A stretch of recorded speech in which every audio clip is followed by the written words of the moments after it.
പ്രിയമുള്ള സുഹൃത്തുക്കളെ, മാറ്റമില്ലാത്തത് മാറ്റത്തിനു മാത്രമായിരിക്കണം. മാറുന്ന കാലഘട്ടങ്ങൾക്കനുസൃതമായി മാറ്റത്തിരുത്തലുകളോടുകൂടി തന്നെയാണ് ആനുകാലികമായി ഓരോ വ്യക്തികളും, ഓരോ സമൂഹവും, ഓരോ രാജ്യവും മുന്നോട്ട് പോകേണ്ടത്. ഇപ്പോ വല്ലാത്ത അടിമുടിയൊരു മാറ്റമാണ് ഇപ്പോഴിതാ ഇന്ന് പ്രഖ്യാപിക്കപ്പെട്ടത്. ഇതിപ്പോ നോമ്പ് മാസമാണ്. പുണ്യത്തിന്റെ പൂക്കാലമായ റമദാനിലെ ആദ്യത്തെ വെള്ളിയാഴ്ച വെസ്റ്റ് ബാങ്കിൽ നിന്നുള്ള 50 വയസ്സിനു മുകളിൽ പ്രായമുള്ള മുസ്ലിങ്ങൾക്ക് ജെറുസലേമിലെ അൽ അക്സ പള്ളിയിൽ പ്രവേശിക്കാൻ ഇസ്രായേൽ അനുമതി നൽകിയതായി റിപ്പോർട്ട്. കാരണം 50-ന് താഴെയുള്ളവരെ കൊണ്ടുവന്നാൽ ഇരുമ്പ് നിക്കർ കുറച്ചേറെ വേണ്ടി വരും. ഇവർക്ക് ഈ വിശുദ്ധ മാസത്തിലാണ് ഇരുമ്പ് നിക്കറിന് നല്ല സീസൺ ഉള്ളത്. ഇപ്പൊ കണ്ടില്ലേ, റമദാൻ 1-ന് 1 സ്ഫോടനം, 2-ന് 2 സ്ഫോടനം, 3-ന് 3 സ്ഫോടനം, 4-ന് 4 സ്ഫോടനം. ഈ രൂപത്തിലാണ് പാക്കികൾ പൊട്ടിത്തെറിയുമായിട്ട് മത്സരിച്ചുകൊണ്ടിരിക്കുന്നത്. നോമ്പ് ഇവിടെ പിടിക്കുന്നു. അവർക്ക് ഈ നോമ്പ് പരലോകത്തിൽ ഹൂറികളോടൊപ്പം മുന്തിരിച്ചാറും കട്ടിത്തേനും പൊരിച്ച മീനിന്റെ കരളും കൊണ്ടും നോമ്പ് മുറിക്കാൻ വേണ്ടിയിട്ട് കാത്തിരിക്കുവാണ് അവർ. അതുകൊണ്ട് 50 വയസ്സിന് താഴെയുള്ളവർക്ക് ഇരുമ്പ് നിക്കറുമായിട്ട് അങ്ങോട്ട് പ്രവേശിക്കേണ്ടി വരും. അതുകൊണ്ട് തൽക്കാലം ജെറുസലേമിലെ അൽ അക്സ പള്ളിയിൽ 50 വയസ്സിന് മുകളിലോട്ടുള്ള ആളുകൾ മാത്രം പ്രവേശിച്ചു. അതും വെള്ളിയാഴ്ച മാത്രം. വെള്ളിയാഴ്ച പരിമിതമായ എണ്ണം ഇസ്ലാം മതവിശ്വാസികളെ പള്ളിയിൽ പ്രവേശിപ്പിക്കും എന്നാണ് ഇസ്രായേൽ പുറത്തിറക്കിയ പുതിയ പ്രസ്താവനയിലൂടെ പറയുന്നത്. വിശ്വാസികളുടെ എണ്ണം വ്യക്തമാക്കിയിട്ടില്ല. ഇനി 50 വയസ്സിന് മുകളിലോട്ടുള്ള ആളുകൾ ഇരച്ചു കയറുകയാണെങ്കിൽ അതിനും നിയന്ത്രണം വരും. ചോദിച്ചു വാങ്ങുന്നതാണേ. അതേസമയം പള്ളിയിലേക്ക് പ്രാർത്ഥനയ്ക്കായി എത്തുന്ന വിശ്വാസികൾക്ക് നിയന്ത്രണം ഏർപ്പെടുത്തുന്നത് ഇസ്രായേലിന്റെ ഉത്തരവാദിത്വങ്ങളുടെ ലംഘനമാണ് എന്ന് പലസ്തീൻ പ്രതികരിച്ചു. 55 വയസ്സും അതിനു മുകളിലുള്ള പ്രായമുള്ള പുരുഷന്മാർ 50 വയസ്സിനും അതിനു മുകളിൽ പ്രായമുള്ള സ്ത്രീകൾ 12 വയസ്സുവരെ പ്രായമുള്ള കുട്ടികൾ, ഇവർക്കൊക്കെയാണ് അൽ അക്സയിൽ പ്രവേശനം ലഭിക്കുക. പള്ളിയിലേക്ക് എത്തുന്നവർ സുരക്ഷാ പരിശോധനയ്ക്ക് വിധേയരായിരിക്കും. 55 അതിന് മുകളിലോ പ്രായമുള്ള പുരുഷന്മാര്. അതിന് ന്യായമുണ്ട്. കാരണം ഇവര് സമാധാനത്തിന്റെ മതമാണ് എന്ന് പറഞ്ഞിട്ട്, പുണ്യത്തിന്റെ പൂക്കാലമായ പരിശുദ്ധ റമദാനാണ് എന്ന് പറഞ്ഞിട്ട്, വിശുദ്ധ ഖുർആനാണ് എന്ന് പറഞ്ഞിട്ട് ഇതൊന്നും ഇവരുടെ കർമ്മങ്ങളിൽ ഇല്ല. 50 വയസ്സിന് മുകളിലുള്ള സ്ത്രീകൾ വന്നോട്ടെ, 12 വയസ്സുവരെ പ്രായമുള്ള ആൺകുട്ടികളും പെൺകുട്ടികളും വന്നോട്ടെ. ഇങ്ങനെയൊക്കെ ഓരോരോ നിബന്ധനകളും നിയമങ്ങളും ഉണ്ടാക്കാൻ ഇസ്രായേലിനെ ഇത്രയും പ്രകോപിപ്പിക്കുകയും ഇത്രയും ഇരുത്തി ചിന്തിപ്പിക്കുകയും ചെയ്ത് മുൻകരുതലുകളോടുകൂടിയുള്ള തീരുമാനങ്ങൾ എടുക്കാൻ പ്രേരിപ്പിച്ചതാരാ? ഇവരുടെ കുത്തിത്തിരിപ്പുകളല്ലേ. അപ്പൊ ഇസ്രായേലിലെ അറബ് വംശജർക്ക് നിയന്ത്രണങ്ങളൊന്നുമില്ല എന്ന് അധികൃതർ പറഞ്ഞു. വെസ്റ്റ് ബാങ്കിൽ നിന്നുള്ള മുസ്ലിങ്ങൾക്കാണ് നിയന്ത്രണങ്ങൾ ഏർപ്പെടുത്തിയിരിക്കുന്നതെന്നും ഇസ്രായേൽ പുറത്തുവിട്ട പ്രസ്താവനയിൽ പറയുന്നുണ്ട്. അടുത്തിടെ സുരക്ഷാ കാരണങ്ങൾ ചൂണ്ടിക്കാണിച്ച് പള്ളി വളപ്പിലേക്കുള്ള വിശ്വാസികളുടെ പ്രവേശനം ഇസ്രായേൽ നിയന്ത്രിച്ചിരുന്നു. ഇവർക്ക് പള്ളികൾ കാണുമ്പോഴാണെന്നേ ചിന്നിച്ചിതറാൻ തോന്നുന്നത്. ഇവർക്ക് കല്യാണ സാധനം ഇരുമ്പ് നിക്കറിനകത്ത് പൊതിഞ്ഞു വെച്ചിട്ട് ഇവർക്കൊന്ന് പരലോകത്തേക്ക് എത്തണം എന്ന് തോന്നുവാണ്. ശരീരം മുഴുവനും കേടുപാടുകൾ സംഭവിച്ചാലും, കയ്യും കാലുമൊക്കെ അറ്റുപോയാലും, തലയും ഉടലും വേർപെട്ടാലും കല്യാണ സാധനത്തിന് കേടൊന്നുമില്ലാതിരിക്കുന്നെങ്കിൽ 72 ഹൂറികൾ അവിടെ വെയിറ്റ് ചെയ്യുന്നത് വേസ്റ്റ് ആകത്തില്ലല്ലോ. ഇതാണ് ഇവരുടെ ചിന്ത. ഇങ്ങനെ ചിന്തിക്കാനുള്ള ബുദ്ധിയെ ഇവർക്കുള്ളൂ. പിന്നെന്തോ ചെയ്യും? ജെറുസലേമിലെ പഴയ നഗരത്തിന്റെ ഹൃദയഭാഗത്ത് ജൂതന്മാർ ഹർഹ ബൈത്ത് പിന്നെന്താണ് ടെമ്പിൾ മൗണ്ട് എന്നൊക്കെ വിളിക്കുന്ന അന്താരാഷ്ട്ര തലത്തിൽ മുസ്ലിങ്ങൾ അൽ ഹറം, അൽ ഷെരീഫ്, നോബൽ സാങ്ച്വറി എന്നൊക്കെ വിശേഷിപ്പിക്കുന്ന കുന്നിൻ മുകളിലാണ് അൽ അക്സ നിലവിൽ സ്ഥിതി ചെയ്യുന്നത്. മക്കയ്ക്കും മദീനയ്ക്കും ശേഷം ഇസ്ലാം മതവിശ്വാസികൾ പുണ്യസ്ഥലമായി കാണുന്ന പ്രദേശമാണ് അൽ അക്സ. ഈ സമുച്ചയം അൽ അക്സ എന്ന പേരിലാണ് അറിയപ്പെടുന്നത്. അക്സ എന്ന് പറഞ്ഞാൽ അറ്റം എന്നാണ് കേട്ടോ. മദീനയുടെ അങ്ങേയറ്റം അങ്ങനെയൊക്കെയാണ് പറയുക. മസ്ജിദുൽ അക്സ.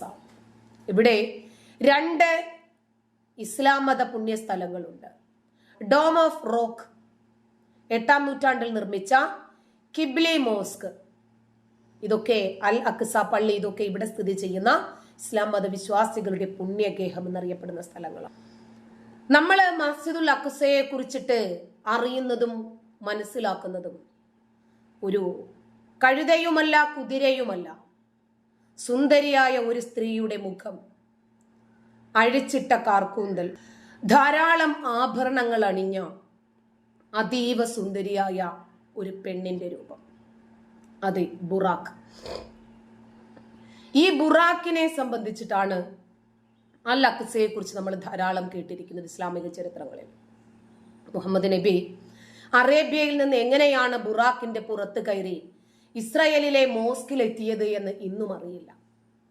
അതുപോലെ ഇസ്രായേലിലെ അൽ അക്സ മോസ്കിൽ നിന്ന്, യഹൂദരുടെ ദേവാലയമായിരുന്നു അത് പിടിച്ചടക്കിയതാണ് കേട്ടോ മുസ്ലിങ്ങൾ. 7-ാം ആകാശത്തിൽ ചെന്ന് അന്ന് തന്നെ തിരിച്ചെത്തിയെന്നാണ് ഇസ്ലാമിക ചരിത്രങ്ങൾ പറയുന്നത്. എവിടെ എത്തി, എവിടെ നിന്നാണ് പോയത്, എങ്ങനെ പോയി, ഈ പെണ്ണിന്റെ രൂപമുള്ള കുതിര പറന്നോ, ബുറാക്ക് മിത്താണ് എന്ന് പറയാനൊന്നും ഒരു സ്പീക്കറിനെയും നമുക്ക് കിട്ടില്ല കേട്ടോ. അപ്പോ നമ്മള് വിശ്വസിക്കപ്പെടുന്ന ഒരുപാട് വസ്തുതകളുണ്ട്. ഗണപതിയെ സംബന്ധിച്ച് നമുക്ക് മിത്തെന്ന് പറയാം. പക്ഷേ മസ്ജിദുൽ ഹറാമിൽ പോയി, മസ്ജിദുൽ അക്സയിൽ പോയിട്ട് വന്ന മുഹമ്മദ് നബിയുമായി സുരക്ഷിതമായി തിരിച്ചു വന്ന ബുറാഖിനെ സംബന്ധിച്ചിട്ടൊന്നും ഒന്നും പറയരുത്. അപ്പോഴേക്ക് ഉറക്കം തെളിഞ്ഞിട്ടുണ്ടാവും. പോട്ടെ. അപ്പോ ഇങ്ങനെയാണ് മസ്ജിദുൽ അക്സയെ കുറിച്ചിട്ട് നമ്മുടെ ഇസ്ലാമിക ചരിത്രങ്ങളിൽ നിന്ന് നമ്മൾ മനസ്സിലാക്കും. ഈ മുസ്ലിങ്ങൾക്ക് സമാധാനമില്ല എന്ന് നമ്മൾ പറഞ്ഞിട്ടുണ്ടല്ലോ. ഒരിക്കലും സമാധാനത്തോടെ ജീവിക്കില്ല. എന്നാൽ ഇവരുടെ പേരിൽ സമാധാനമുണ്ട്. ഇസ്ലാം സമാധാനം ഇവരുടെ പ്രവൃത്തിയിലില്ല. നെയ്യപ്പത്തിൽ നെയ്യില്ലാത്തതുപോലെയും മുതലക്കുളത്തിൽ മുതലയില്ലാത്തതുപോലെയുമാണ് ഇവരുടെ രീതികൾ. എപ്പോഴും പ്രകടനങ്ങൾ, സംഘട്ടനങ്ങൾ, സംഘർഷങ്ങൾ, കലാപങ്ങൾ, ഇതാണ് ഇവരുടെ ജോലി. മസ്ജിദുൽ അക്സ എന്ന് കേട്ടാലേ നമ്മൾ വിചാരിക്കണത് അയ്യോ ആരെങ്കിലും എവിടെയെങ്കിലും ഇപ്പൊ ചിഹ്ന ചിതറുവോ എന്നാണ്. എഡിറ്റോറിയലിലേക്ക് സ്വാഗതം. ഇസ്രായേലും ഹമാസും തമ്മിലുള്ള സംഘർഷം, പലസ്തീനും അതുപോലെ തന്നെ ഇസ്രായേലിനൊപ്പവും പക്ഷം ചേർന്നുകൊണ്ട് വിഭാഗങ്ങളായി തിരിഞ്ഞുകൊണ്ട് ആളുകൾ ഇപ്പോൾ വാദിക്കുകയാണ്. നമ്മുടെ രാജ്യത്ത് പ്രത്യേകിച്ച് കേരളത്തിൽ അത്തരത്തിലുള്ള സംവാദങ്ങൾ ഏറി വരുന്നു. പലസ്തീൻ ഐക്യദാർഢ്യ സമ്മേളനങ്ങളാണ് ഇപ്പോൾ ചർച്ചാ വിഷയം. അതിലെ രാഷ്ട്രീയം, അതിനുള്ളിലെ അപകടം, പ്രീണനം ആർക്കാണ് കൂടുതൽ എന്നതിനുള്ള മത്സരം, ഇതൊക്കെ ചർച്ചയാവുകയാണ്. സർ, ഈ പറയുന്ന പോലെ നമ്മൾ ഇതിനുള്ളിലെ അപകടം, അതായത് ഈ പലസ്തീൻ ഐക്യദാർഢ്യ സമ്മേളനത്തിൽ ഹമാസിന്റെ നേതാവ് വന്ന് പ്രസംഗിക്കുന്നു, അതിനുള്ള അപകടം ആദ്യമായി ചൂണ്ടിക്കാണിച്ചത് സാറിന്റെ ആർപി തോട്ട്സിലൂടെയാണ്. മസ്ജിദുൽ അക്സ മുസ്ലിങ്ങൾക്ക് വേണ്ടി നോമ്പ് പ്രമാണിച്ചിട്ട് വെള്ളിയാഴ്ച പ്രായപരിധി വെച്ച് സമയപരിധി വെച്ചിട്ട് തുറന്നു കൊടുത്തു. അപ്പോഴും ഇവര് പറയുന്നത് എന്താ, ഇസ്രായേലിൽ എന്തോ വലിയ കൊടൂര വിഷങ്ങളാണെന്നാ പറയുന്നത്. എന്നാൽ വിഷമാര, ഹമാസിനെ പോലെ വിഷം ആരുമില്ല. അതിനെ കുറിച്ച് ഈ മോസ്കിന് വേണ്ടിയിട്ടാണ് എല്ലാ കാലവും ഇസ്രായേലിലും ഹമാസും തമ്മിലുണ്ടായ യുദ്ധങ്ങളെല്ലാം. അല്ല, അത് പലരും ചൂണ്ടിക്കാണിച്ചിട്ടുണ്ട്, നമ്മളും അത് ചൂണ്ടിക്കാണിച്ചിട്ടുണ്ട്. ഈ ലോകത്ത് പല ഭാഗങ്ങളിലും, യൂറോപ്പിലായാലും മറ്റ് പല ഭൂഖണ്ഡങ്ങളിലും, ഇപ്പോൾ അമേരിക്കയിൽ പോലും പലസ്തീൻ അനുകൂല ഇതൊക്കെ നടക്കുന്നുണ്ട്, പ്രകടനങ്ങളും മറ്റു കാര്യങ്ങളും ഒക്കെ നടക്കുന്നുണ്ട്. പക്ഷെ ഇന്ത്യയിൽ നടക്കുന്ന ഈ പ്രകടനങ്ങൾക്കും ഈ അനുകൂല നീക്കങ്ങൾക്കും മറ്റൊരു മാനം കൂടിയുണ്ട്. ഇതിനിടയിലൂടെ ആരൊക്കെയോ ഇന്ത്യ വിരുദ്ധത, നമ്മുടെ ദേശ വിരുദ്ധത കൂടി ചേർക്കാൻ ശ്രമിക്കുന്നുണ്ട്. അതിന്റെ കൃത്യമായ ഉദാഹരണമാണ് ഞാൻ കഴിഞ്ഞ ദിവസം ആർപി തോട്ട്സിൽ ചൂണ്ടിക്കാണിച്ചത്. എനിക്ക് തോന്നുന്നത് ആ ഭാഗം വേറെ ആരും ഇവിടെ ചൂണ്ടിക്കാണിച്ചിട്ടില്ല. അതിൽ വളരെ കൃത്യമായിട്ട് തന്നെ, ഇത് വലിയ കോംപ്ലിക്കേറ്റഡ് ഒന്നുമല്ല, വളരെ സിമ്പിളാണ്. വളരെ സിമ്പിൾ എന്ന് വെച്ച് കഴിഞ്ഞാൽ, ഈ ആഗോള ഇസ്ലാമിസ്റ്റുകളുടെ ഒരു മിഷണറി അവര് കഴിഞ്ഞ കുറേ വർഷങ്ങൾ കൊണ്ട് സയനിസം എന്നുള്ളത് ഒരു വലിയ വെറുപ്പിന്റെ ഒരു പ്രതീകമാക്കി മാറ്റിയിട്ടുണ്ട്. ജൂതരാഷ്ട്രം എന്നുള്ള സങ്കല്പം തന്നെ ഒരു വളരെ മോശമായ ഒരു കാര്യം എന്നുള്ള നിലയിലേക്ക് അതിനെ ഒരു വെറുപ്പിന്റെ ശരിക്കും ഇസ്രായേലിനെ സംബന്ധിച്ച് ഇസ്രായേലിന്റെ നിലനിൽപ്പിന്റെ പ്രശ്നമാണ് അത് എങ്കിൽ, ഇസ്ലാമിക ലോകത്തെ സംബന്ധിച്ച് അവർക്കത് വെറുപ്പിന്റെ പ്രതീകമാണ്. പക്ഷെ ലോകം മുഴുവൻ അങ്ങനെ ഒരു വെറുപ്പിന്റെ പ്രതീകമാക്കി അതിനെ മാറ്റിയിട്ടുണ്ട്. അതിൽ തന്നെ ഒരു ഇരട്ടത്താപ്പുണ്ട്. കാരണം ഈ എതിർക്കുന്ന ആൾക്കാരെല്ലാം അവനവന്റെ മതത്തിന്റെ അടിസ്ഥാനത്തിലുള്ള രാജ്യത്ത് ഇരുന്നുകൊണ്ടാണ് ഇത് പറയുന്നത്. അവിടുത്തെ ന്യൂനപക്ഷങ്ങൾക്ക് ജീവിക്കാൻ നിവർത്തിയില്ല. അതൊന്നും ആരും ഇവിടെ ചൂണ്ടിക്കാണിക്കുന്നില്ല. അത് ഇതിന്റെ ഇരട്ടത്താപ്പിന്റെ ഒരു വിഷയമാണ്. പക്ഷെ ഇപ്പോഴത്തെ പ്രശ്നം അതല്ല. ഈ സയനിസത്തോടൊപ്പം ഇവർ ചേർത്ത് വെക്കാൻ ശ്രമിക്കുന്നത് ഹിന്ദുത്വയാണ്. കഴിഞ്ഞ ദിവസം കേരളത്തിൽ തന്നെ നടന്ന പ്രകടനത്തിൽ വളരെ വ്യക്തമായിട്ട് സയനിസത്തെ തോൽപ്പിക്കുക, ഹിന്ദുത്വയുടെ അടിവേരിളക്കുക, ഇത് രണ്ടുമായിരുന്നു ആഹ്വാനങ്ങൾ. ബാനറിൽ തന്നെ അത് എഴുതി കെട്ടി വെച്ചിരുന്നു. അപ്പോൾ ഇത് വളരെ കൃത്യമായ ഒരു അജണ്ടയുടെ ഭാഗമാണ്. പാലസ്തീനും ഹമാസും ഇസ്രായേലിന്റെ ഒക്കെ ഇടയിൽ ഹിന്ദുത്വയുടെ കാര്യം എന്തിനാണ് വലിച്ചെടുക്കുന്നത്? ഇവർക്ക് ബാലൻസ് ചെയ്യണം പലപ്പോഴും. ശരിക്കു പറഞ്ഞാൽ ഒരു പള്ളിത്തർക്കം സംഭാലിൽ എന്താ നടന്നത്? ഒരു പള്ളിത്തർക്കം. ഇപ്പോ ജൂതന്മാർ എത്ര കണ്ട് എക്സ്ക്യൂസുകൾ ചെയ്ത് ഇവരുടെ വിവരദോഷം മനസ്സിലാക്കി ഒരുപാട് വിട്ടുവീഴ്ച മനസ്ഥിതിയോടുകൂടിയാണ് കാര്യങ്ങളെ അപഗ്രഥിച്ച് മുന്നോട്ട് കൊണ്ടുപോകുന്നത്. എന്നാലും ഒരു രൂപത്തിലും ഇവരെ സഹകരിച്ച് മുന്നോട്ട് കൊണ്ടുപോകാൻ പ്രയാസമാണ്. നന്ദി.